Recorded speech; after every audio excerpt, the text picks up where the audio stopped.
ಒಡಿಶಾದಲ್ಲೂ ಮಳೆಯ ಅಬ್ಬರಕ್ಕೆ ಅವಾಂತರವೇ ಸೃಷ್ಟಿಯಾಗಿದೆ. ಉಕ್ಕಿ ಹರಿತಾ ಇದೆ ನದಿಗಳು. ಭಾರೀ ಸಂಕಷ್ಟ ಅಲ್ಲಿನ ಜನಜೀವನಕ್ಕೆ ಶುರುವಾಗಿರುವಂಥದ್ದು. ಮಯೂರ್ಭಂಜ್ ಹಾಗೆ ಕಿಯೋಂಜರ್ ಸೇರಿ ಜಿಲ್ಲೆಗಳಿಗೆ ಎಚ್ಚರಿಕೆಯನ್ನು ಕೂಡ ಕೊಡಲಾಗಿದೆ. ಬ್ರೇಕಿಂಗ್ ಲಭ್ಯವಾಗ್ತಾ ಇದೆ. 30-40 ಕಿಲೋಮೀಟರ್ ವೇಗದ ಗಾಳಿ ಜೊತೆಗೆ ಭಾರೀ ಮಳೆಯಾಗುವಂತಹ ಸಾಧ್ಯತೆ ಇದೆ.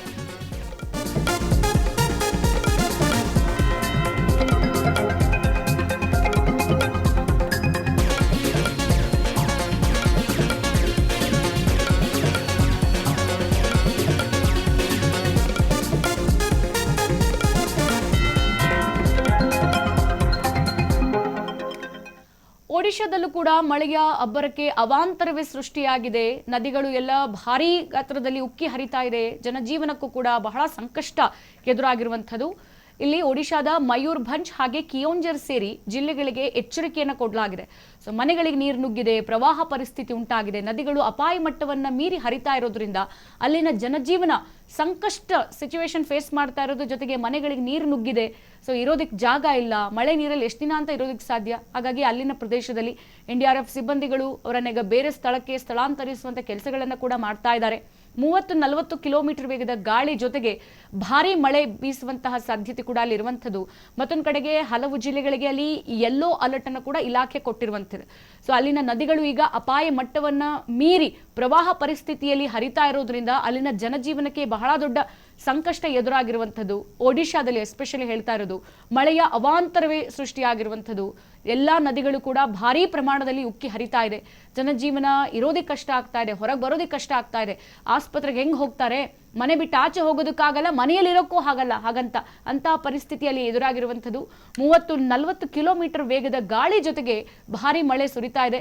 ಹಾಗಾಗಿ ಅಲ್ಲಿನ ಕೆಲವು ಜಿಲ್ಲೆಗಳಿಗೆ ಈಗ ಯೆಲ್ಲೋ ಅಲರ್ಟ್ ಅನ್ನ ಇಲಾಖೆ ಘೋಷಣೆ ಮಾಡಿರುವಂಥದ್ದು. ಸೊ ಅಲ್ಲಿನ ಈ ಜನರ ಪರಿಸ್ಥಿತಿ ಪಾಪ ತಿನ್ನೋಕ್ಕೂ ಕೂಡ ಅವರಿಗೆ ಗತಿ ಇಲ್ಲ, ಮನೇಲಿ ಮಾಡ್ಕೊಳ್ಳೋಕೆ ಸರಿಯಾದ ಅನುವು ಇಲ್ಲ. ಮತ್ತೊಂದು ಕಡೆಗೆ ಯಾರಾದ್ರೂ ಬಂದು ಈ ಮನೆಯಿಂದ ಈ ಜಾಗದಿಂದ ಕರ್ಕೊಂಡು ನಮ್ಮನ್ನ ಸೇಫ್ ಆಗಿ ಹೋಗಿ ಸೇರಿಸಿದ್ರೆ ಸಾಕು ಅನ್ನುವಂಥ ಪರಿಸ್ಥಿತಿ ಅಲ್ಲಿರುವಂಥದ್ದು. ಮಕ್ಕಳು, ವೃದ್ಧರು ಎಲ್ಲರನ್ನ ಕಟ್ಕೊಂಡು ಮನೆಯವರು ಈಗ ಪಾಪ ಒಂದು ಸಂದಿಗ್ಧ ಪರಿಸ್ಥಿತಿಯಲ್ಲಿ ದಿನವನ್ನ ಕಳೀತಾ ಇರುವಂಥದ್ದು. ದಿನೇ ದಿನೇ ಹೋಗ್ತಾ ಇದ್ದಂತೆ ಒಡಿಶಾದಲ್ಲಿ ನದಿ ನೀರಿನ ಪ್ರಮಾಣ ಹೆಚ್ಚಾಗ್ತಾ ಇದೆ. ಪ್ರವಾಹ ಮಟ್ಟಕ್ಕಿಂತ ಹೆಚ್ಚಾಗಿ ನೀರಿನ ಜೊತೆಗೆ 30-40 ಕಿಲೋಮೀಟರ್ ವೇಗದಲ್ಲಿ ಗಾಳಿ ಕೂಡ ಸುರಿತಾ ಇದೆ. ಹಾಗಾಗಿ ಈ ಕಡೆ ಸುಂಟ್ರ ಗಾಳಿಯ ಗಾಳಿ, ಮತ್ತೊಂದು ಕಡೆಗೆ ಭಾರಿ ಪ್ರಮಾಣದ ಮಳೆ ನೀರು.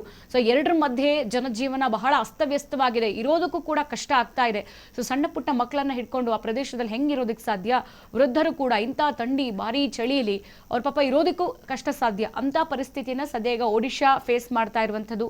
ಮಳೆಯ ಅವಾಂತರ ಆ ಲೆಕ್ಕಕ್ಕೆ ತೀರಿ ಹರಿತಾ ಇದೆ. ಟಿವಿ ಸ್ಕ್ರೀನ್ ಮೇಲೆ ಗಮನಿಸ್ತಾ ಇದ್ದೀರಾ ಮಳೆಯ ನೀರು ಹೇಗೆ ಪ್ರವಾಹವನ್ನ ಎದುರಿಸ್ತಾ ಇದೆ ಅಂತ ಹೇಳ್ಬಿಟ್ಟು. ರಸ್ತೆಗಳೆಲ್ಲ ನದಿಗಳಂತೆ ಆಗಿ ಮಾರ್ಪಟ್ಟಿದೆ. ಸದ್ಯ ಅಲ್ಲಿ NDRF ಸಿಬ್ಬಂದಿಗಳಾಗಿರ್ಬೋದು, ಜೊತೆಗೆ ಅಲ್ಲಿ ಆ ಪ್ರದೇಶದ ಜನರನ್ನ ಸುರಕ್ಷಿತ ಸ್ಥಳಕ್ಕೆ ಈಗ ಸ್ಥಳಾಂತರಿಸ್ತಾ ಇದ್ದಾರೆ, ಯಾರಿಗೂ ಕೂಡ ಹಾನಿ ಆಗದೆ ಇರುವಂತೆ. ಯಾಕಂದ್ರೆ ಮಕ್ಕಳಿರ್ತಾರೆ, ವೃದ್ಧರು ಇರ್ತಾರೆ. ಸೊ ಅವರೆಲ್ಲ ನದಿ ನೀರಲ್ಲಿ ನಡ್ಕೊಂಡು ಬರೋದಕ್ಕೆ ಸಾಧ್ಯ ಆಗಲ್ಲ. ಮಕ್ಕಳನ್ನೆಲ್ಲ ಬಹಳ ಸೇಫ್ ಆಗಿ ಕರ್ಕೊಂಡು ಬರಬೇಕು. ಹಾಗೆ ವೃದ್ಧರನ್ನು ಕೂಡ ನಡೆಯೋಕ್ಕಾಗದ ಪರಿಸ್ಥಿತಿಯಲ್ಲಿ ಎತ್ಕೊಂಡೋಗಿ ಸುರಕ್ಷಿತವಾದ ಸ್ಥಳಕ್ಕೆ ಬಿಡಬೇಕು. ಆ ಕೆಲಸವನ್ನ ಅಲ್ಲಿನ NDRF ಸಿಬ್ಬಂದಿಗಳು ಮಾಡ್ತಾ ಇದ್ದಾರೆ. ಜೊತೆಗೆ ಇಲಾಖೆ ಕೂಡ ಬಹಳ ಗಮನ ಹರಿಸ್ಬಿಟ್ಟು ಒಂದ್ ಕಡೆ ರೆಡ್ ಅಲರ್ಟ್ ಅನ್ನ ಘೋಷಣೆ ಮಾಡಿದೆ. ಮತ್ತೊಂದ್ ಕಡೆಗೆ ಜನರನ್ನ ಅಲ್ಲಿಂದ ಸ್ಥಳಾಂತರ ಮಾಡಿ ಅವರಿಗೆ ಬೇಕಾದಂತಹ ಆಹಾರ ಆಗಿರ್ಬೋದು, ಜೊತೆಗೆ ಬಟ್ಟೆಗಳು, ಇರೋದಕ್ಕೆ ವಾಸ ಮಾಡೋದಕ್ಕೆ ಒಂದು ಸರಿಯಾದ ಸ್ಥಳವನ್ನ ಕೂಡ ಇಲಾಖೆ ಅನುವು ಮಾಡಿಕೊಟ್ಟಿದೆ. ಸದ್ಯ ಒಡಿಶಾದ ಪರಿಸ್ಥಿತಿಯನ್ನು ನೀವು ಗಮನಿಸ್ತಾ ಇರುವಂತದ್ದು.